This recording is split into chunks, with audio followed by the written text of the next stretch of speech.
जर मी तुम्हाला विचारलं की खजुराहो मंदिराबद्दल माहिती आहे का, तर बहुतेक लोक म्हणतील तेच ना जिथं नग्न शिल्प कोरलेली आहेत. पण तुम्हाला माहिती आहे का की त्या नग्न शिल्पांच्या खजुराहो मंदिराच्या संपूर्ण वास्तूमधला फक्त 10%च भाग आहे. तर आज आपण जाणून घेणार आहोत खजुराहो मंदिर का बांधलं गेलं, त्या मंदिरामागचं तत्वज्ञान काय होतं आणि ही कला आहे की अश्लीलता. खजुराहो हे मंदिर मध्य प्रदेशातल्या छत्तरपूर जिल्ह्यात आहे. 950 ते 1050 एडी दरम्यान चंदेल वंशाच्या राजांनी हे मंदिर बांधलं. इथं एकूण 85 मंदिरं होती.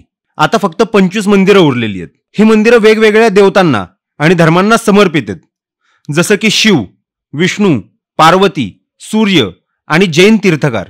म्हणजेच हे मंदिर धार्मिक सहिष्णुतेचं एक उत्कट उदाहरण आहे. मित्रांनो, तुम्हाला माहिती आहे का की या मंदिराचं बांधकाम हे कुठल्याही सिमेंटच्या शिवाय केलं गेलंय. फक्त संधिबद्ध दगड हा एकमेकांमध्ये लॉक केला गेलेला आहे. इथल्या प्रत्येक मंदिराची रचना ही ठरलेली आहे. अर्धमंडप, मंडप, गर्भगृह आणि शिखर. हे मंदिर म्हणजे पाषाणात कोरलेली एक शारीरिक आणि आध्यात्मिक यात्रा आहे.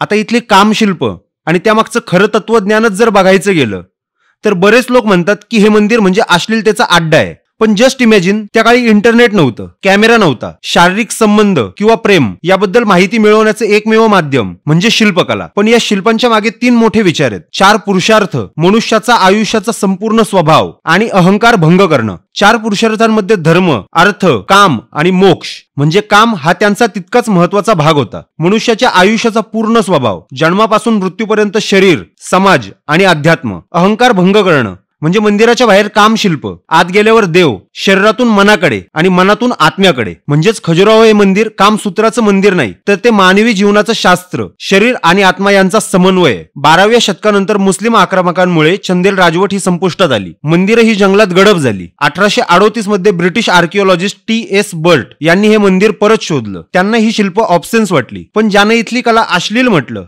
त्याला तिचं तत्वज्ञान हे समजलंच नाही. 1986 मध्ये युनेस्कोने खजुराहोला वर्ल्ड हेरिटेज साईट म्हणून घोषित केलं. आज इथे दरवर्षी खजुराहो नृत्य महोत्सव होतो, जिथे भारतभरातील क्लासिकल नृत्य प्रकार हे सादर होतात. मित्रांनो, आपण इतक्या वर्षांनी स्वतःच्या संस्कृतीपासून दूर गेलोय. आज काम या शब्दाला वाईट मानलं जातं, पण खजुराहो सांगतं शरम नको, समज हवी. जेव्हा जगभरातून लोक खजुराहो बघायला येतात तेव्हा आपण त्यांच्याकडे बोट दाखवत वाईट समजतो. या मंदिरातली शिल्प म्हणजे अश्लीलतेचं नाही, तर मानवी भावनांचं, कलांचं आणि तत्वज्ञानांचं जिवंत रूप आहे. खजुराहो बघताना जर केवळ नग्नता दिसत असेल तर आपण कला समजून घेतलेलीच नाहीये. त्यामागे आहे तत्वज्ञान, संतुलन आणि अध्यात्म. मित्रांनो, आपण इतिहास शिकतो, पण इतिहासाचं तत्वज्ञान हे सोडून देतो. बाकी तुम्हाला ही माहिती कशी वाटली ते आम्हाला नक्की कळवा. आणि अशाच नवनवीन व्हिडिओजसाठी आमच्या चॅनलला लाईक करा, शेअर करा आणि सबस्क्राईब करायला विसरू नका. धन्यवाद.